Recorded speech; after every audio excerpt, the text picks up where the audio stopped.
অমৃত ভালোবাসি তোকে। লিখেছেন সালমা চৌধুরী। পর্ব সংখ্যা 4। মেঘের মাথায় আকাশ ভেঙে পড়ল। কয়েক মুহূর্ত নিস্তব্ধ হয়ে রইল। মেঘ নিজের প্রতি নিস্পৃহায় শ্বাস ফেলল। আবির ফিরে আসার পর থেকে মেঘ উদ্বেলিত। ক্লাস খাওয়া, প্রেম অনুভূতি সব এতে যেন পানি। আরে না না, বরফ ঢেলে দিল আবির ভাই। সেই মেঘ আবিরের প্রেমে হাবুডুবু খাবে ভাবছিল, যেন তাকে গভীর খাদে চুবিয়ে মারল। মনে পড়ে গেল ছোটবেলায় আবিরের মারের কালো অধ্যায়। ছোটবেলায় আবিরই মেরেছিল শুধু তাকে। আজ পর্যন্ত মা, বাবা, এমনকি তানভীর এত ধমকায় সে কোনো দিনও মেঘের গায়ে হাত তোলেনি। এত বছর পর আবির ভাই ফিরল। আবির ভাইকে দেখে মেঘ পুরানো সব কিছু ভুলে নতুনভাবে আবির ভাইকে নিয়ে ভাবনা শুরু করেছিল। সবেমাত্র এই ভাবনায় আগুন জ্বালিয়ে দিয়ে চলে গেল আবির ভাই। আহত ন্যায় তাকিয়ে রইল কতক্ষণ। চমকা রক্ত জবার ন্যায় ঠোঁট দুটো ভেঙে হু হু করে কেঁদে উঠল মেঘ। এই কান্না কতক্ষণ স্থায়ী হলো তা জানা নেই। হঠাৎ বন্যার কলে কিছুটা কেঁপে উঠল মেঘ। ফোন রিসিভ করতেই বন্যা বলল, কী রে, কই তুই, আসবি না? মেঘ কথা না বলেই কেটে দেয় কল। মেঘের গাল চুপে ভিজে যায়। তারপর হাতের উল্টো পিঠ দিয়ে চোখ দুটো মুছে গাড়ির দিকে যায়। বেশ কিছুক্ষণ পর কিছুটা স্বাভাবিক হলো মেঘ। মনে মনে ক্ষুব্ধ হলো। গাড়িতে বসে বসেই ফুঁসছে রাগে। এসির মধ্যে বসেও যেন কপালে ঘাম ঝরছে মেয়েটার। রাগে ক্ষোভে উস্থ উল্টোটা। মনে মনে স্থির করল, আর কখনো আবির ভাইকে নিয়ে ভাববে না। আবির ভাই সত্যিই হিটলার। তা না হলে আমার মতো নিষ্পাপ মেয়েটাকে শুধু শুধু মারার চিন্তা করতে পারে? আমি ওনার কোন পাকা ধানে মই দিয়েছি? অভিমানী কণ্ঠে মনে মনে ভাবল মেঘ। এসব ভাবতে ভাবতে কোচিংয়ে পৌঁছে গেল। ক্লাস শুরু হয়ে গেছে 10 মিনিট আগে। বন্যা জায়গা রেখেছিল, তাই বন্যার পাশেই বসলো।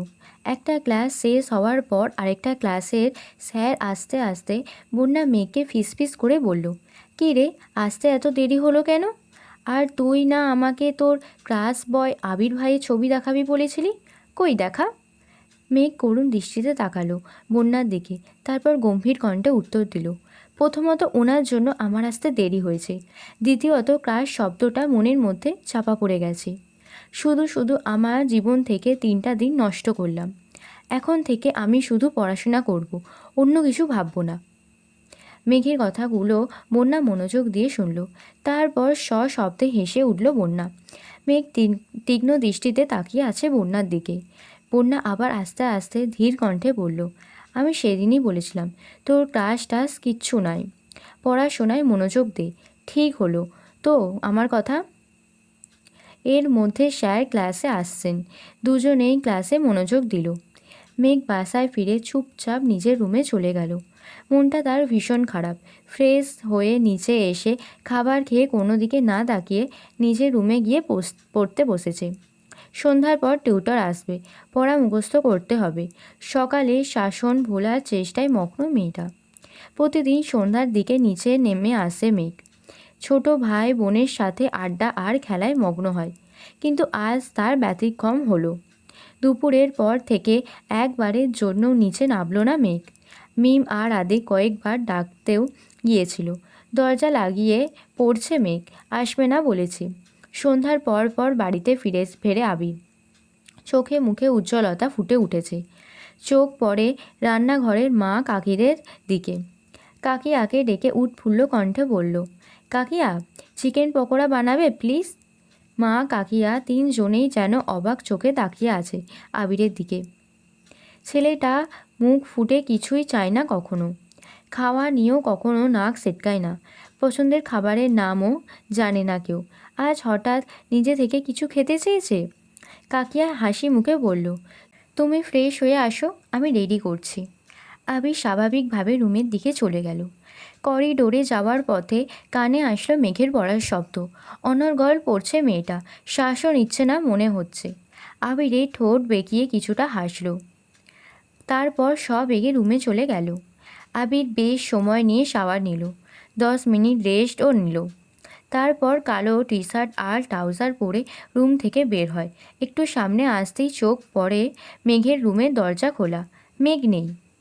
আবির নিজের মতো এসে সোফায় বসল। ভাইকে দেখে মিম আর আদি আগেই ছুটে পালালো। না হয় এসেই বলবে পড়াশোনা নাই। আবিরকে মালিয়া খান কফি দিলেন। আবির কফি খেতে খেতে তানভীরকে কল দিল। কই তুই? তানভীর, আমি তো পার্টি অফিসে ভাইয়া, কোনো দরকার?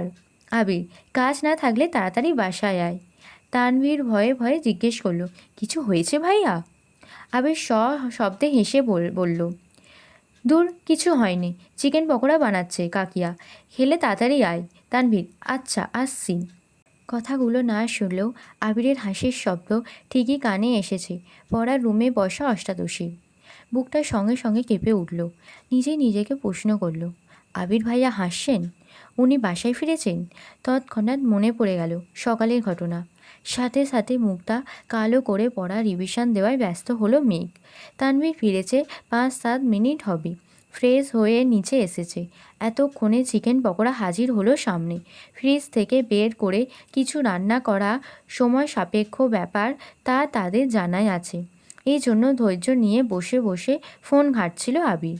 দুই ভাই আপন মনে গল্প করে পকোড়া খেতে ব্যস্ত। এদিকে মেঘ অপেক্ষা করছে টিউটরে আসার জন্য। 40 মিনিট লেট, এখনও আসছে না।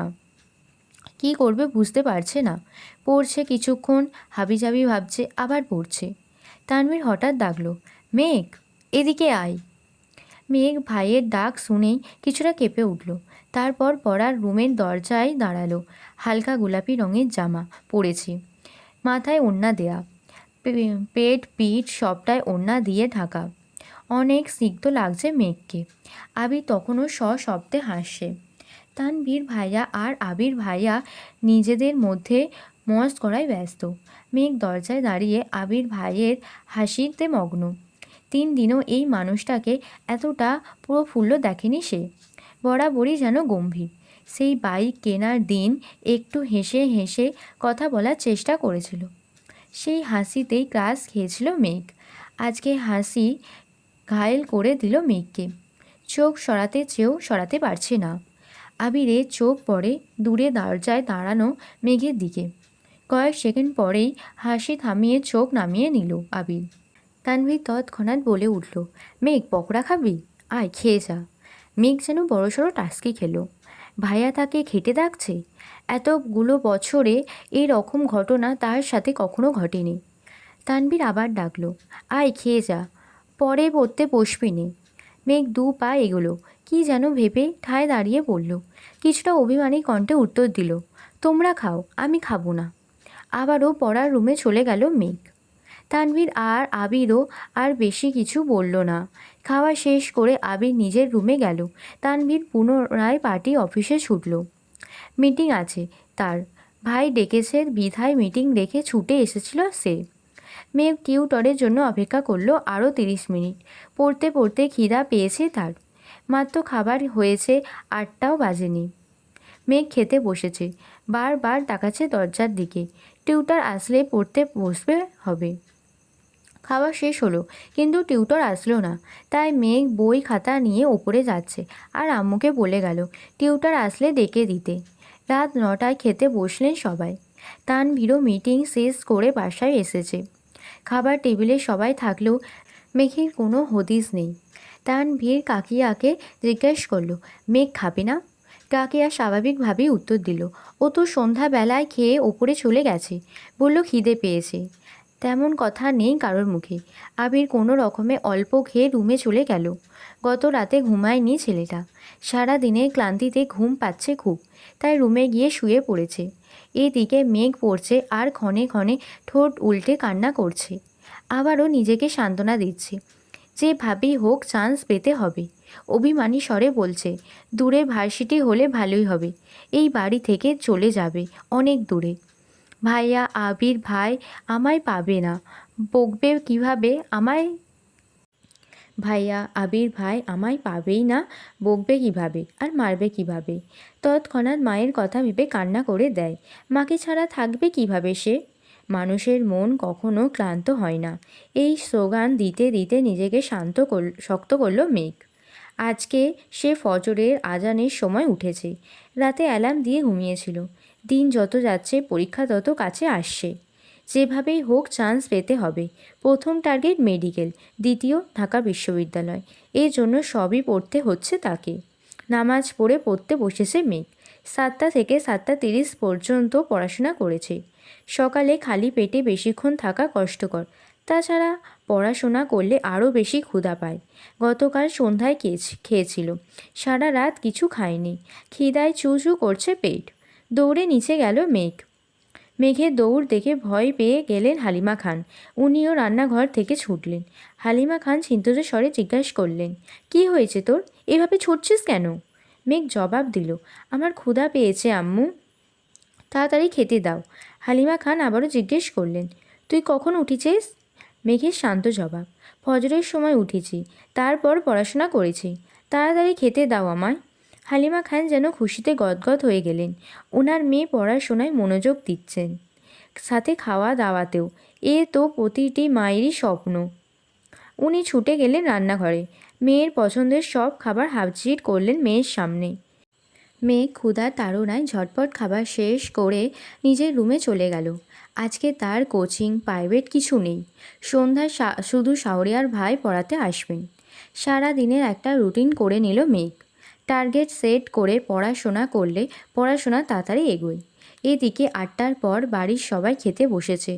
আবির একেবারে রেডি হয়ে নেমেছে। চেয়ার টেনে বসতে বসতে নজর পড়ে সামনের চেয়ারটা ফাঁকা। নিষ্পলক তাকিয়ে থাকে।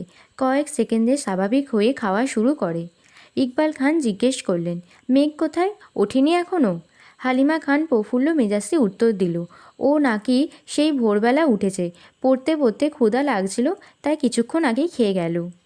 আলী আহমদ খান শীতল কণ্ঠে প্রশ্ন করলেন, শাহরিয়ার কি গতকাল এসেছিল? হালিমা খান পুনরায় বললেন, গতকাল আসেনি ভাইজান, মেঘ অনেকক্ষণ অপেক্ষা করেছে। আলী আহমদ খান স্বাভাবিক কণ্ঠে বললেন, হয়তো কোনো সমস্যা, আজ আসবে নিশ্চয়ই।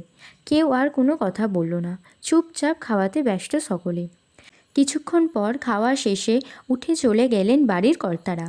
বসে আছে 4 ভাই বোন। মিম আর আদি খুঁতখুঁটি করে খাওয়াতে ব্যস্ত।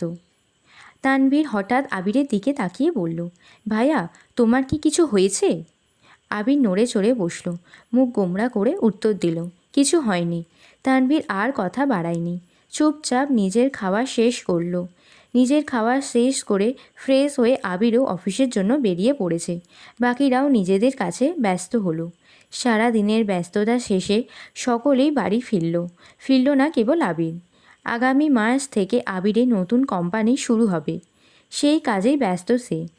সারাদিন বাবার কোম্পানির কাজ সামলে সন্ধ্যার পর প্রায়ই দেখতে হয় নিজের অফিসের কাজকর্ম। সাথে তার আরও 2জন বন্ধু আছে, একজন রাকিব, আরেকজন রাসেল। আবিরের পরেই তাদের পোস্ট। আবিরের অবর্তমানে তারাই সামলাবে কোম্পানি। কয়েক বছর আগে থেকেই আবিরের সাথে প্ল্যান করে রেখেছিল, এটারই পূর্ণতা পেতে চলেছে।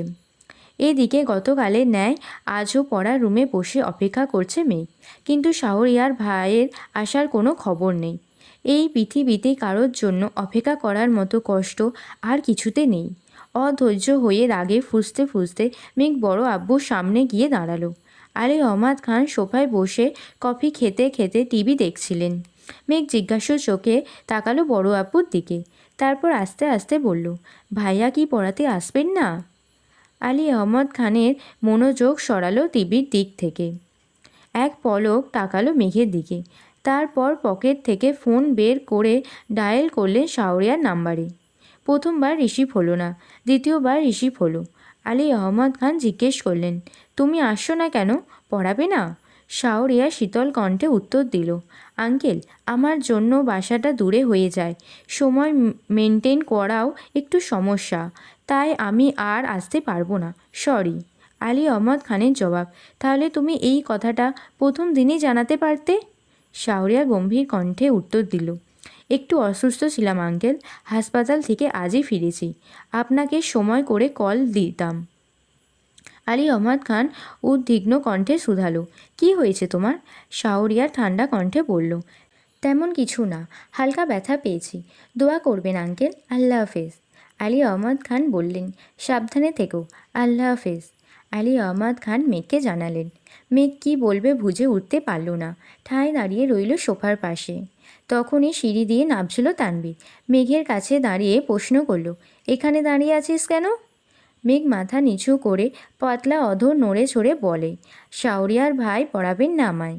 তানভীর কপাল গুটিয়ে বলল, তাতে মন খারাপ করার কি আছে? মানুষের সমস্যা থাকতেই পারে।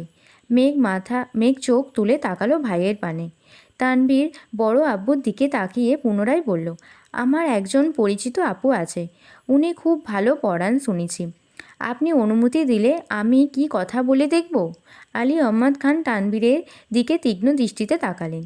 হয়তো মনে মনে ভাবলেন, যেই ছেলে জীবনে পড়াশোনায় করে না সেই ছেলে আবার বোনের জন্য টিউটার খুঁজছে। মুখ ফুটে বললেন, দেখো তোমার মতো গর্দভ হয় না যেন। তানভীর হাসি মুখে বলল, এবার 2-3 দিন পড়ার পর মেঘের যদি মনে হয় পড়বে তাহলেই ফিক্স করব। আলী আহমদ খান এবার যেন স্বস্তি পেলেন, সহজভাবেই বললেন, ঠিক আছে, কালকে আসতে বলো তাহলে। তানভীর আর কথা না বাড়িয়ে চুপচাপ বাসা থেকে বের হয়ে গেল। মেঘও নিজের মতো বই খাতা নিয়ে রুমে চলে গেল। আজ মঙ্গলবার। মেঘ রেডি হয়ে একেবারে নিচে নামল। ক্লাসের টাইম 30 মিনিট এগিয়ে দিয়েছে, তাই তাড়াতাড়ি যেতে হবে। খাবার টেবিলে বসে তাড়াহুড়োই খাবার খাচ্ছে মেঘ। সামনের চেয়ার ফাঁকা, এতেই যেন মেঘের স্বস্তি কাজ করছে। রবিবারে ধমক খাওয়ার পর থেকে মেঘ ইচ্ছে করে আবিরের থেকে দূরে দূরে থাকতে চাইছে। এদিকে আবির 8টার দিকে না খেয়ে অফিসে চলে গেছে। নিজের অফিসে কাজ শেষ করে তারপর বাবার অফিসে যাবে। মেঘও খাওয়া শেষ করে কোচিংয়ের উদ্দেশ্যে রওনা দিল। 2টায় মেঘ কোচিং থেকে এসে ফ্রেশ হয়ে খেতে বসেছে। 2 লুকমা মুখে তুলতেই কারোর পায়ের শব্দে ফিরে তাকায় মেঘ। আবির খাবারের টেবিলের দিকে আসছে। অমনি মেঘের গলায় খাবার আটকে গেছে। খাবার গিলতে পারছে না মেয়েটা। কোনো রকমে পানি দিয়ে খাবারটা গিলল। এদিকে আবির বেসিন থেকে হাত ধুয়ে এসে মামুনিকে খাবার দিতে বলল। বসল মেঘের বিপরীতে রাখা চেয়ারটাতে। মেঘের চিবুক নামল গলায়, দৃষ্টি তার প্লেটের দিকে। মনে মনে আল্লাহ আল্লাহ করছে মেয়েটা। হাত পা কাঁপাকাঁপি শুরু হয়ে গেছে। 2 দিন পালিয়ে থেকেও লাভ হলো না। বারবার কানে বাজছে রবিবারের সেই কথাটা। এমন থাপ্পড় দেব যার দাগ 1 মাসও যাবে না। কে চায় স্বেচ্ছায় মার খেতে? কোনো রকমে খেয়ে সরে পারলেই বাঁচে সে। খাওয়ার গতি বাড়ালো। নাকে মুখে খাচ্ছে মেঘ। আবির ক্ষিপ্ত দৃষ্টিতে তাকালো মেঘের দিকে। কপাল কুঁচকে গম্ভীর গলায় বলল, তোর কি হয়েছে? মেঘের নিঃশ্বাস আটকে গেছে। গলা শুকিয়ে কাঠ। সারা শরীরে কম্পনের মাত্রা তীব্র হলো। কথা বের হচ্ছে না মুখ দিয়ে। কিন্তু আজ তাকে বলতেই হবে। হিটলারের মুখোমুখি হতে হবে তাকে। নিজেকে নিজে সাহস দিল। মেঘের সরল স্বীকারোক্তি, কিছু হয়নি আমার। আবির কিছু বলতে গিয়েও গিলে ফেলল কথাটা। এর মধ্যে হালিমা খান আবিরের খাবার নিয়ে এসেছেন। আবির খাওয়ায় মনোযোগ দিল। হালিমা খান আবিরকে উদ্দেশ্য করে বললেন, সকালে কিছু খেয়েছিলি বাবা? আবির গুরু ভাব কণ্ঠে উত্তর দিল, খাইনি। হালিমা খান কিছুটা চিন্তিত কণ্ঠে বললেন, সকালে খেয়ে গেলেই পারতিস, একটু দেরি হলে না হয় হতো। আবির কোনো উত্তর দিল না। মেঘ মনে মনে ভাবছে, আমায় যে লোক হুমকি দেয় ঠিক মতো খেতে হবে, সে নিজে যখন না খেয়ে থাকে তখন তাকে কেন কেউ ধমক দেয় না?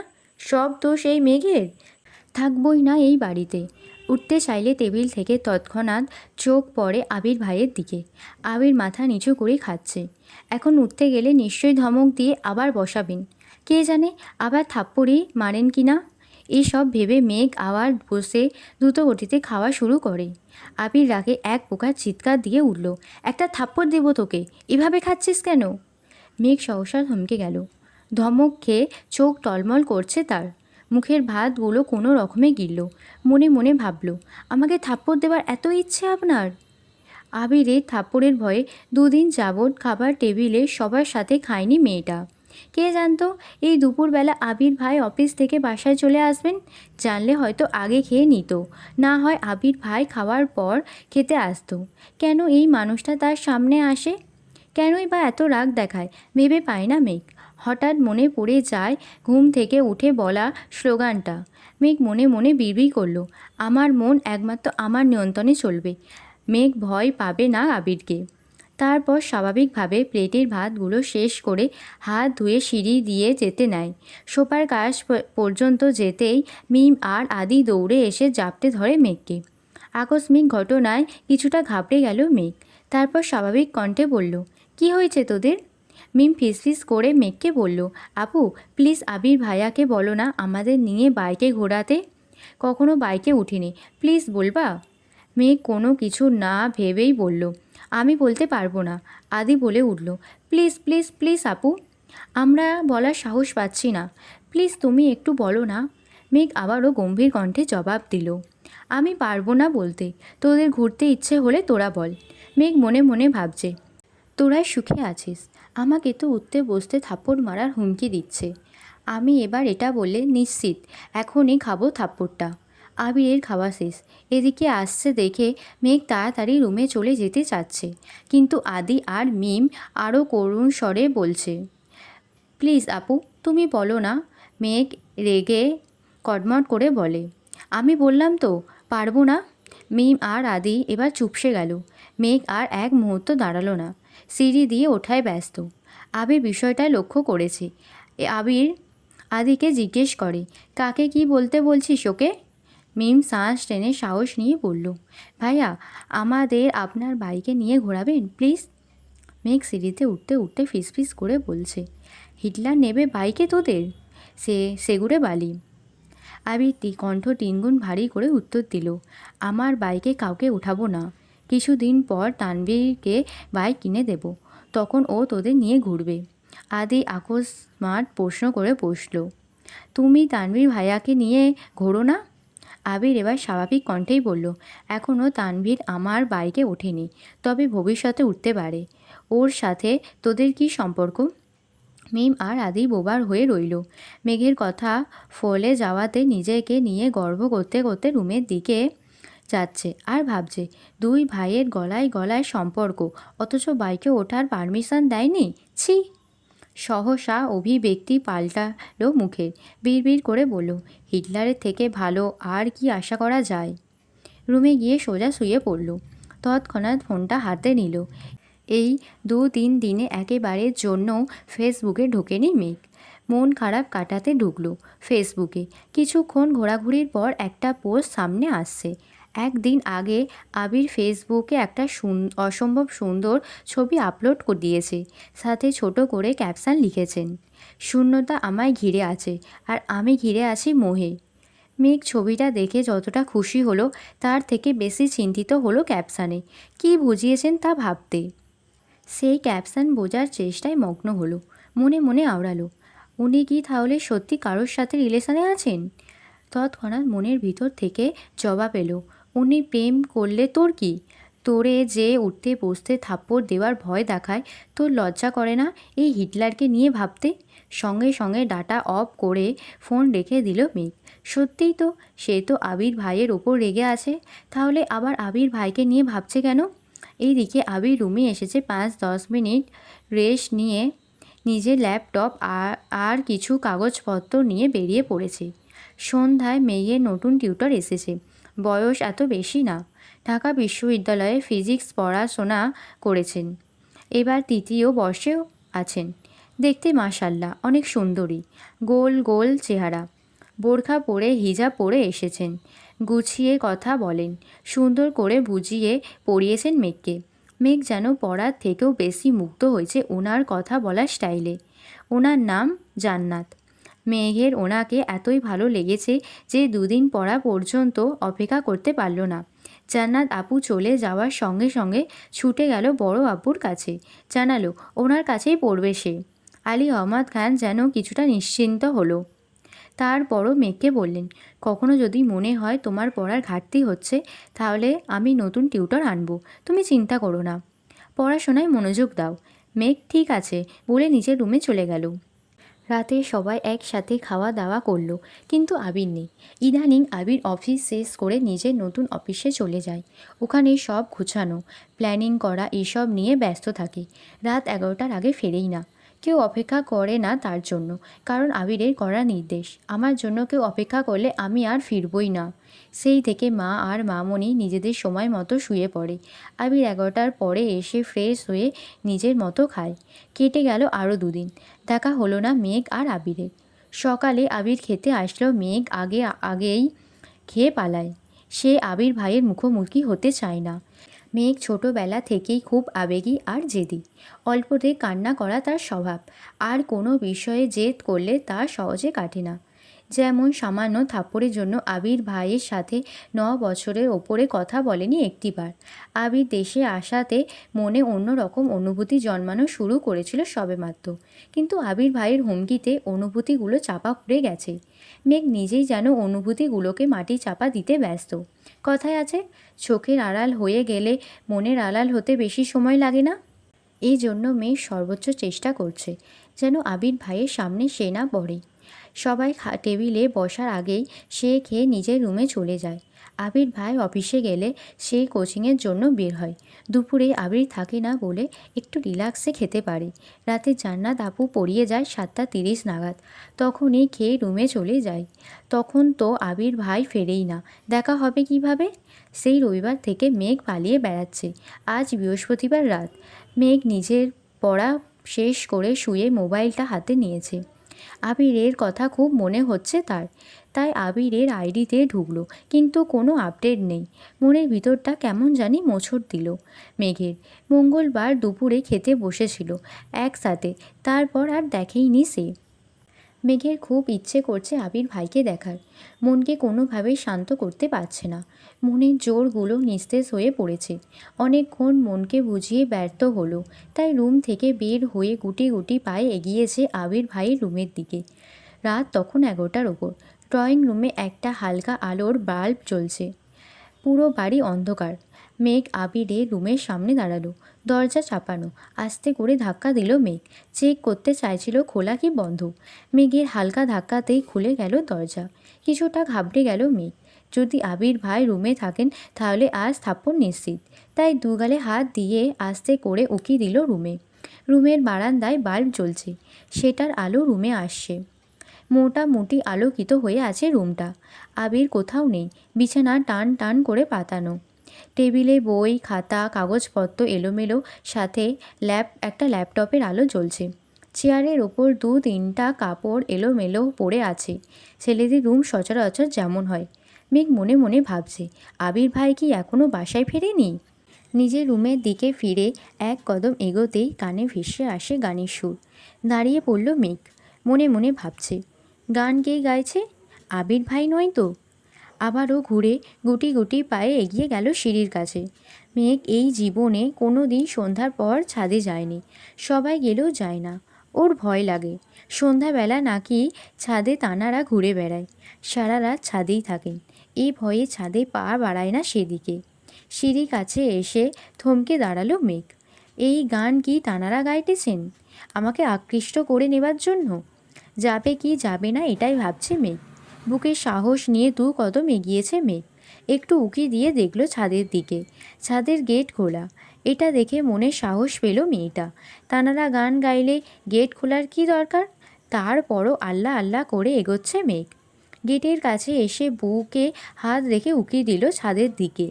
ছাদের এক কর্নারে নজর পড়ল। সিঙ্গেল সোফার ওপর হেলান দিয়ে বসে আছে একজন। ছাদের উপর থেকে মেঘ সরে যেতেই স্পষ্ট বোঝা গেল এটা আবির ভাই। মেঘ নিস্তব্ধ হয়ে দাঁড়িয়ে পড়ল। এত রাতে আবির ভাই ছাদে কি করেন? কৌতূহল হলো মেঘের।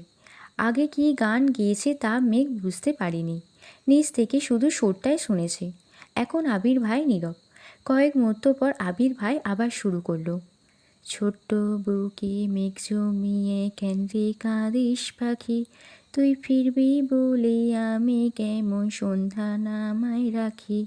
ছোট্ট তোর ওই ওমের ডানায় নাক ঘষতে দিবি কি, বুকের ভেতর ঘুলঘুলিতে একলা পাখি হবি, তুই বুকের ভেতর ঘুলঘুলিতে একলা পাখি হবি।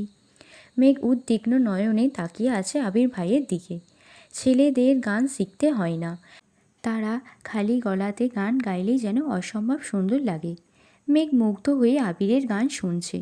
আবির ভাই একই লিরিক্স বারবার গাওয়াতে গানে মনোযোগ দিল মেঘ।